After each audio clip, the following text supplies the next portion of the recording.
Now, before we get into the video, I want to let you know that if you happen to also be a Microsoft Surface fan and you're excited about the upcoming 10th anniversary of the first availability date of the Surface RT, me too. And so I'm going to be doing a full Microsoft-tober event where I cover a bunch of different Surface devices over the years. I'm going to be re-reviewing the Microsoft Surface RT up there in the corner, and I'm going to be celebrating the announcement of the Surface Pro 9 and anything that might come with it. So if you're in any way excited to see that, be sure to get subscribed to the channel now so you catch all those videos and you're able to celebrate with me. Today we're going to be unboxing the AirPods Pro 2nd generation and the Apple Watch Ultra. Now, let's start with the AirPods Pro because it's the more boring of the two.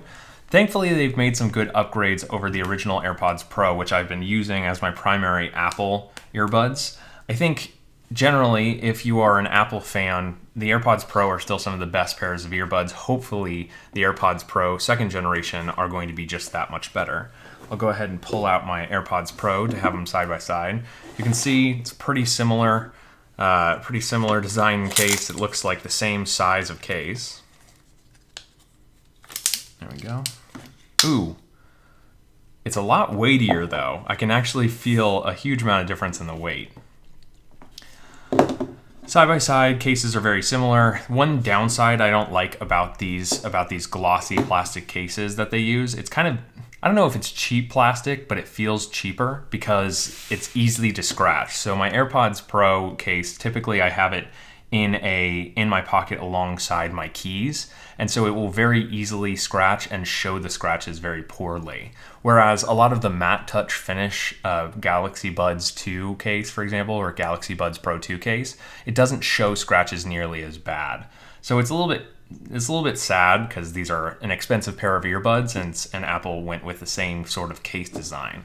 The differences are that now you have a speaker on the bottom for finding where the case is. You also have this like lanyard connection, so if you want to add in like a little band to connect it to and then connect it to your backpack or anything like that, you can do so. I won't ever use this, but I know that, for example, some of my friends actually have a dedicated case that has a little clip on it for that very reason. So it's nice to not need a case on top of it.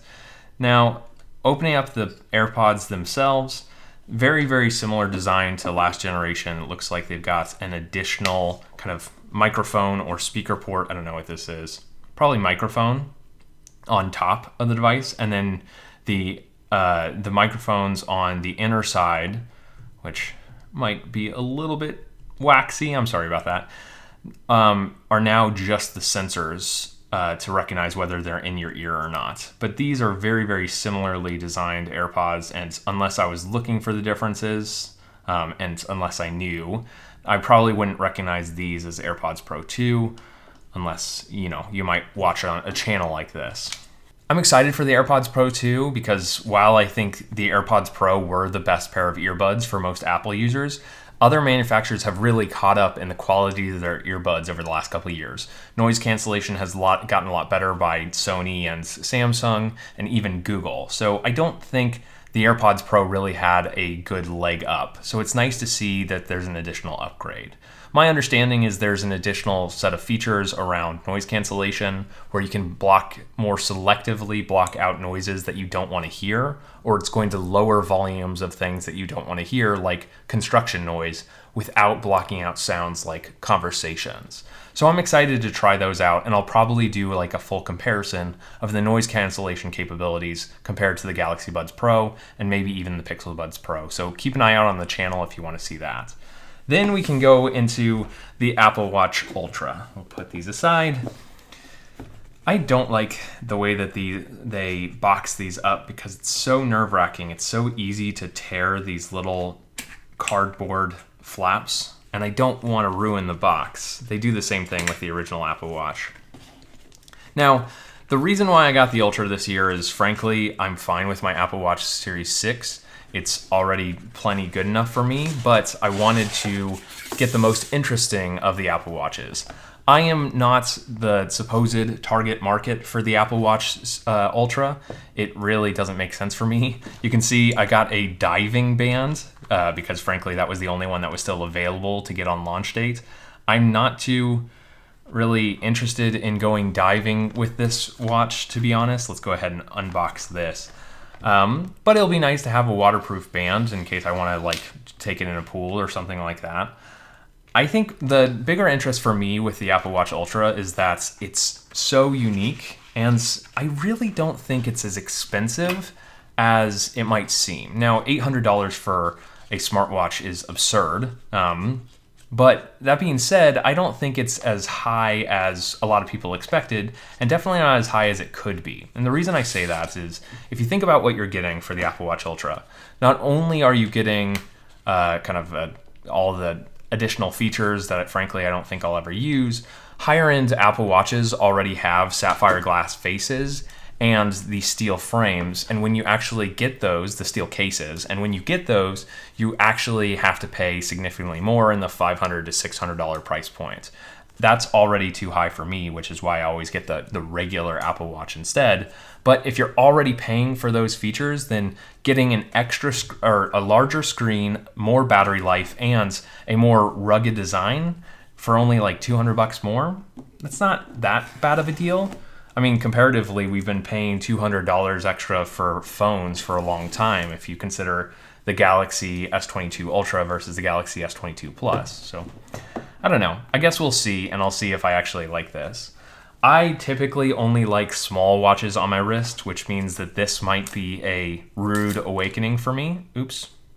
Well, yeah, oh well. This might be a rude awakening for me since I'm used to the size of the Apple Watch Series 6, which I'll get here in a second. But I'll go ahead and assemble this. I'm pretty sure, we'll see if I can turn it on. And my understanding, and we'll check to make sure. Oops, I got it the wrong side. My understanding is that these are compatible. These bands are compatible with the original or regular Apple Watches as well. So thankfully, if you are so inclined to get a diving band like this, then you can still have it on your regular Apple Watch. I'm already I don't know, this band I really like because of the flexibility. Now, notably, the reason why I always go for small watches is because they always feel so bulky and uncomfortable on my wrist otherwise. And a lot of that is driven by the thickness and density of the band and stiffness of the band. And thankfully, this seems to have a band that's a lot more soft and flexible. So hopefully it's going to sit on my wrist a little bit more stretchily. Now, let me get my Apple Watch Series 6 first. Here's a Series 6 for comparison. So, there we go. So you can see how much larger it is. It's larger, but it's not like absurdly larger in most dimensions, right? So this is the larger of the Series 6. I think it's let's see.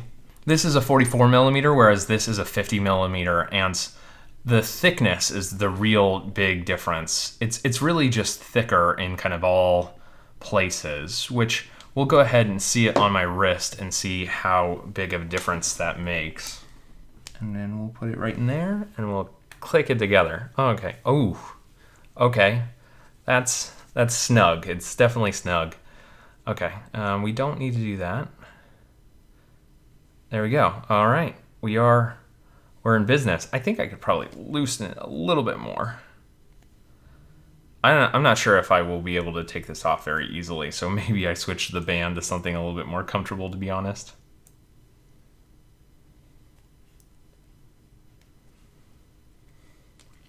Okay, yeah, it's not as bad as I thought.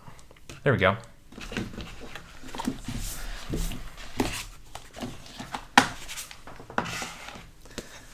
Got a nice little booklet advertising the Apple Watch. Oh, is this like a certificate? No, it's just the manual. Okay. Not bad. So far, I don't mind it so much. So let's go ahead and we'll put this on my other wrist to compare the size. I love the flexibility of this band. I had gotten this on eBay or on Amazon for cheap. Honestly, it's not that big. Like, it's big, don't get me wrong, and like I can already feel my wrists start to get a little bit tight, so I might have to loosen this a little bit more, but I don't mind. I don't mind the design and the size, and I always thought I had small wrists, but this doesn't look nearly as massive on my wrist as I expected, so maybe I've got larger wrists than I expected. But yeah, so far I don't actually mind it. I like the design in general. I don't like the orange, to be honest. And I've been thinking about why Apple decided to call this watch a Ultra rather than a Pro. And I think most of their Pro devices, like the AirPods Pro, the iPhone Pro series, and the MacBook Pro, are really just higher end versions of their already pretty high end machines that don't always correlate to some sort of use case. I think Apple really pushed this whole idea that this would be this rugged watch for adventurers or divers or like marathon runners, but I don't really think that's all that it's cracked up to be for. I think really this is just an Apple Watch with more features and better battery life and a bigger screen. So realistically, I think while it's kind of funny thinking that most of the people wearing this watch are probably going to be like me, wearing it on the couch, eating a bag of chips, maybe people stand to benefit from some of its features despite not being ultra like sport users. And so I think personally that might be the case for me, so I'll give it a shot. $800 is a lot of money for that sort of novelty, but I'm willing to at least try it out for 14 days and see if it's worth it for me, or I'll end up returning it. Now, before we finish the video, I want to talk a little about the plans for Microsofttober, the big video event that I'm going to be having in October celebrating the 10th anniversary of Microsoft Surface. The plan is to have at least 10 videos out in the whole month, hopefully in the first 10 days leading up to the Microsoft Surface event, which I don't know if it's been announced yet, but hopefully we'll be able to have one of those videos focused around the Microsoft Surface event and the Microsoft Surface Pro 9 announcement and all those good things. I'm really excited for that Surface event. I hope they do something special for the 10th anniversary of the Surface, but even if they don't, I will. So for those of you who have joined my channel because the many Surface videos that I cover, be sure to get subscribed and be sure to keep an eye out for those videos coming out because some of them are going to be really interesting. I'm going to be taking a look at some very interesting accessories that aren't really covered that much anymore. I've got a whole bunch of videos planned. So if you're a Surface fan or if you just like tech, be sure to get subscribed and keep an eye out for those videos coming up very soon. Thank you for watching InnoIso. I hope you like this quick coverage and unboxing and first impressions of this bulky smartwatch and these pretty regular and not bulky AirPods. Thanks for watching. Hope to catch you in the next one. See ya.